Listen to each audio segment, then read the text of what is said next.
Abu Kilabah. Abu Kilabah sahabat Nabi radhiyallahu anhu. Abu Kilabah radhiyallahu anhu ini orang jarang tahu ke namanya, tapi dia punya kisah yang unik. Kisahnya begini. Satu waktu ada satu orang lagi jalan musafir dari satu kota ke kota lain. Orang ini jalan pakai kuda teman-teman sekalian, sampai dia kehabisan bekal. Dia lihat di padang pasir yang luas ada satu kemah di situ, ada satu kemah.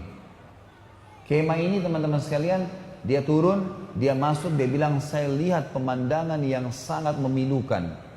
Kemah itu kosong, tidak ada makanan, tidak ada minuman, dan ada satu orang terbaring dengan punggungnya, kedua tangannya putus, kedua kakinya putus, kedua matanya buta. Orang ini cuma tergeletak. Lalu saya bilang, Assalamualaikum warahmatullahi wabarakatuh. Orang itu jawab, Waalaikumsalam warahmatullahi wabarakatuh. Lalu kemudian saya datang mendekati dia, dan saya lalu berkata pada dia, siapa anda ini? Dan apa ceritanya anda ada di padang pasir ini? Kata dia, saya salah satu hamba Allah. Kata orang yang sedang lumpuh dan matanya buta, saya salah satu hamba Allah gitu. Lalu ditanya kembali, kamu siapa? Dia bilang, saya musafir, sedang kebetulan lewat, butuh minuman dan makanan, kehabisan gitu kan. Kata orang ini, kata orang ini, Alhamdulillah, segala puji bagi Allah yang menyempurnakan nikmatnya pada saya. Ini orang lumpuh yang bilang ini, tangannya putus, kakinya putus, matanya buta. Kata orang yang datang ini bilang, wahai Tuan, apa yang membuat anda bersyukur kepada Allah? Apa yang anda syukurin? Nikmat apa yang sedang ada? Kemahnya kosong, nggak ada orang, nggak ada makanan, nggak ada, lumpuh semua. Maka dia bilang, diamlah wahai anak muda. Kamu tidak tahu kalau sebenarnya nikmat Allah sangat besar pada saya. Saya bisa mengucapin kalimat saja sudah menutupi semua kekurangan saya ini. Sebuah nikmat yang tidak terhingga. Alhamdulillah atas segala hal. Orang ini bilang, saya kagum dengan orang ini. Lalu saya bilang sama dia, baiklah, ada yang bisa saya bantu? Kata orang yang pendatang ini. Dia bilang, ada anak saya laki-laki satu-satunya, selalu nemanin saya di sini. Dia merawat saya, dia memberikan minum, dia memberikan makan, dia merawat saya lah. Sekarang sudah 3 hari nggak balik-balik.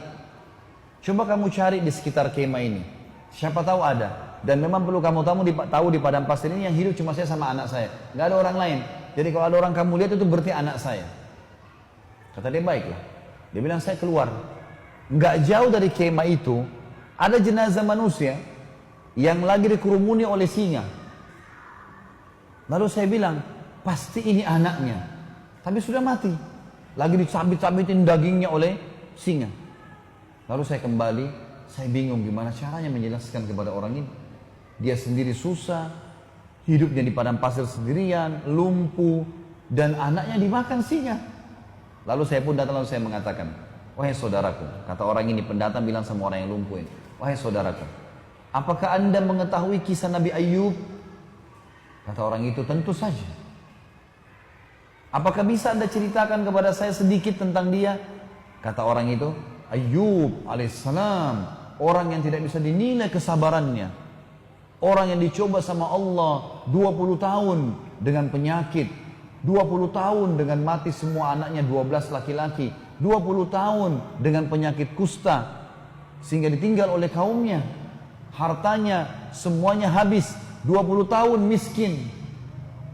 Kata orang ini, yang anda ucapkan benar, dan saya berharap anda bisa menjadi bagian kecil dari Ayub, karena anak anda, Ayub kan 12 orang laki-lakinya mati, anda satu anak laki-laki anda ini sudah mati dimakan singa.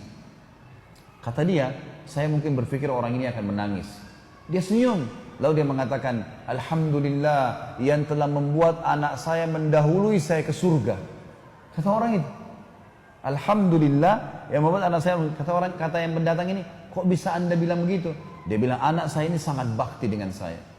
Menurut teori syariah, ya, kalau bahasa sekarang, kalau dia bilang, menurut pemahaman agama yang jelas, yang saya yakini, kalau anak soleh, dia sholat, dia jaga ibadahnya sama Allah, bakti dengan orang tuanya, masuk surga.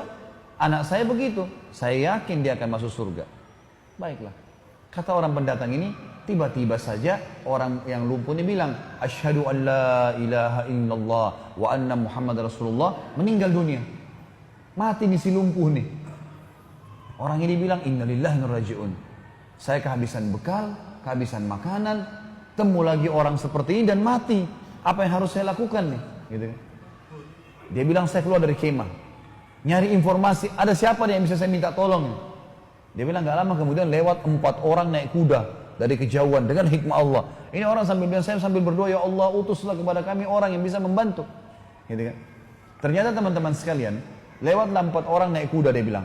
Penampilannya kayak orang-orang kerajaan, rapi, kudanya rapi gitu, dengan kecepatan tinggi. Saya pun teriak dari jauh, hai fulan, berhentilah.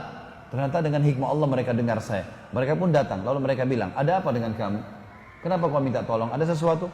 Dia bilang, dalam kemah ini ada orang tua, meninggal. Kakinya lumpuh, tangannya lumpuh, matanya buta, anaknya pun dimakan oleh singa.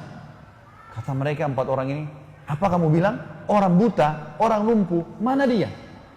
4 orang ini seakan-akan memang tahu gitu, kenal. Turun dari kudanya, katanya ada dalam kemah. Saya sudah tutup dengan kain, meninggal. Maka pada saat dibuka wajahnya, 4 orang ini teman-teman mencium-ciumi jenazahnya orang lumpuh ini. Sambil menangis. Orang ini tambah tidak mengerti. Kenapa kalian nangis? Siapa orang ini gitu?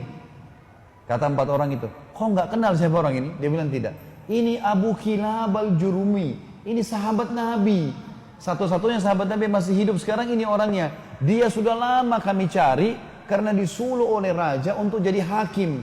Dia larikan diri karena tidak mau jadi hakim. Dia sampai tinggal di padang pasir. Dan ini orangnya, ini orang terkenal dengan kesolehannya, doanya mustajab.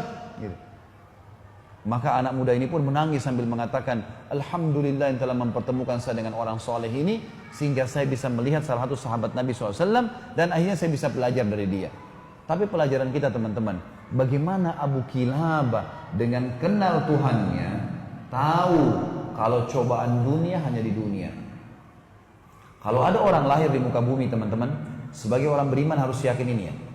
Lahir matanya buta, tangannya dua-dua putus, kakinya dua-dua putus pun, lumpuh total, lahir di muka bumi.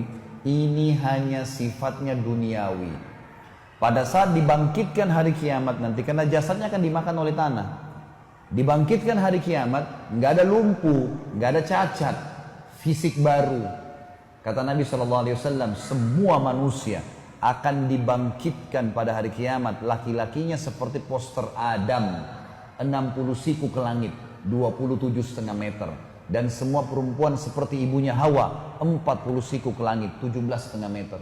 Nggak ada lagi pendek-pendek, nggak ada lagi orang yang ya cacat, semuanya sembuh. Dan subhanallah sebagian dokter mengadakan penelitian juga, kalau ada orang kena kanker, kena tumor, penyakit yang parah, begitu meninggal, jenazahnya itu pernah dicek, diperiksa, hilang penyakit itu.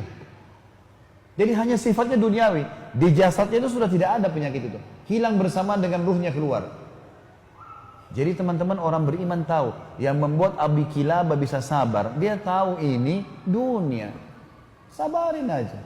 Yang penting beriman, nanti di akhirat dikasih semuanya. Aman. Bagaimana manfaatnya orang yang kenal Tuhannya?